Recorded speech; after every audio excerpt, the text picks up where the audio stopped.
Have you ever heard the night so quiet that the only sound is the crackle of a fire? They say that sometimes those popping and snapping sounds aren't from the burning wood, but from something else trying to speak.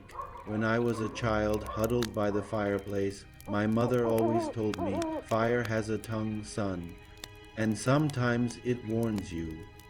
I didn't understand what she meant back then. I thought it was just a strange old saying, something parents tell their kids to make them behave. But years later, I would remember that warning with a cold knot in my stomach. I heard that voice again, not in the comfort of my home, but in the desolate deserts of Iraq, in a place that felt like the heart of all darkness. The air was thick with tension, the kind that makes the hair on your arms stand up. The fire we'd built was our only light, our only shield against the immense swallowing blackness of the desert night. The flames danced and whispered, and in their rhythmic crackle I heard it. A faint, almost inaudible murmur, like a distant conversation. It wasn't a language I knew, yet it felt familiar, chillingly so. And that night, that was the night my parents disappeared. They were there one moment, their faces illuminated by the fire's glow, and gone the next. No tracks, no signs of a struggle, just an empty space where they used to be and the fire crackling on, its voice now sounding like a mournful sigh. The official report said they wandered off, lost to the unforgiving desert, but I know what I heard. I know the fire was trying to tell me something, trying to warn me, just as my mother said it would. Now I spend my nights searching, listening to every fire I find, hoping to hear that voice again, hoping it will tell me where they went. Because sometimes the truth isn't found in what you see, but in what you're willing to hear in the silence.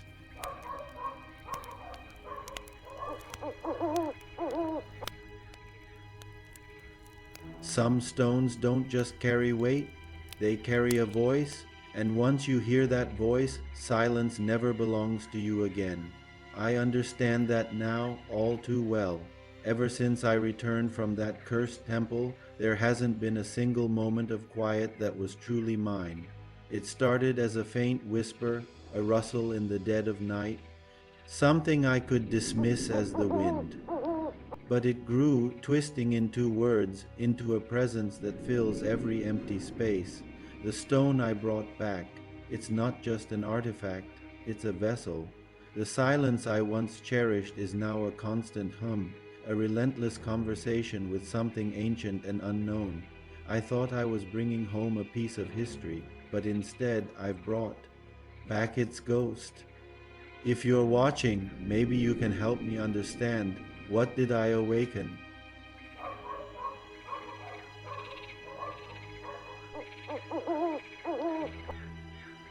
When I came back home, everything looked the same old furniture, the same tired walls, but the air felt different. It was heavy, thick, like someone else was breathing inside the house. But that breath, it wasn't mine. That night, I placed the stone, the one I'd brought back from the temple, on the table beside my bed. I turned off the light, and just as the darkness settled, I heard it, a whisper, faint but so clear, "Kerem, you found us." I shot out of bed, fumbling for the light switch. The room was empty. No one was there, but the strange symbols carved into the stone. They were glowing, a deep, pulsing red, as if the stone itself was alive and watching me. The next morning, my sister Melis came over. We hadn't seen each other in years. She looked pale, exhausted, like she hadn't slept in days. "I saw Mom in my dream," she said, her voice trembling. She was standing at a strange door.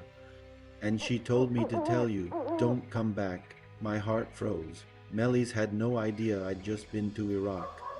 But then her eyes fixed on something. Around my neck hung Mom's old necklace, the same one she wore every day before she vanished. Melis's eyes widened in disbelief. "That necklace? That's hers?" "Yes," I said, my throat dry. Her voice dropped to a terrified whisper. "Kerem, that necklace was buried with her." And in that gut-wrenching moment, I understood the impossible truth. I didn't find the necklace in Iraq. I had brought it back from my dream. From that day on, strange things began happening. The windows would fog up from the inside even on warm days, and on the glass, someone or something was drawing unfamiliar symbols in the condensation. At night, I'd hear footsteps echoing from the empty kitchen. I tried to ignore it, to tell myself I was imagining things. But then, one afternoon, I walked into Melissa's room. On her wall, scrawled in what looked like blood, were the words, "You opened the door." I froze, my blood turning to ice, but my brother, Burek, didn't even flinch. He just looked at me with cold, knowing eyes and said, "You came back with that stone, didn't you? Maybe it didn't follow you, maybe it found us. Sleep became a luxury I couldn't afford. Every time I closed my eyes, I saw them, the faces from the temple, my mother, my father, old Halil. All turned away, their features hidden in shadow, and a voice, that same chilling whisper, grew closer each night. Break the stone, Kerem, or it will break you." One night, the fear became too much. I grabbed the stone, went outside, and slammed it with a hammer, but it didn't break. Instead, a thin, black stream of smoke hissed from its surface. The smoke twisted and coiled in the air, slowly forming a shape, my mother's face. I fell to my knees. "Mom?" I choked out. Her lips didn't move, but her voice filled the air, cold and empty. "You shouldn't have come back." And then she was gone, dissolving into the night wind and the stone. Finally shattered into 1,000 pieces, but the voice, it stayed. The next morning, Burek burst into my room. He saw the fragments of the stone on my table and his face went white. "What did you do?"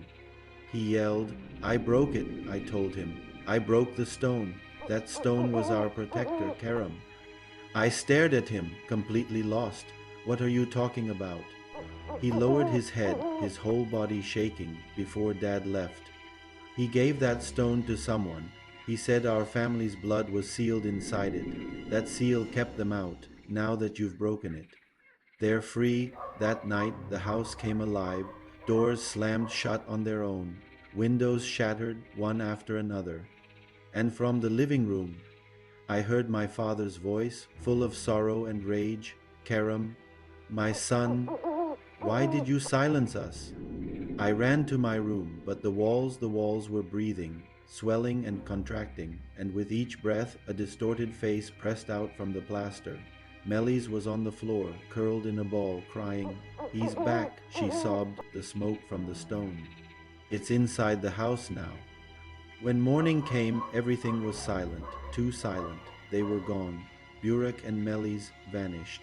Only the dust from the broken stone remained on the table, and on the wall, written in ash, were those same words again. "El Avdts Samite," the silent return. I left that house. I ran, but no matter where I go.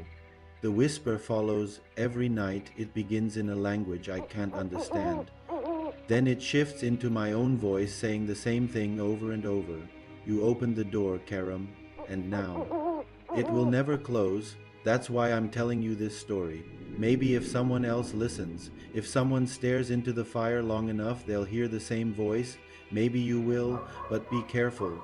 Don't stare too long, because sometimes what flickers in the flames isn't just fire. Sometimes it's a face. Thank you for listening to my story. If this left you with a chill, make sure to like this video and subscribe for more tales from the shadows.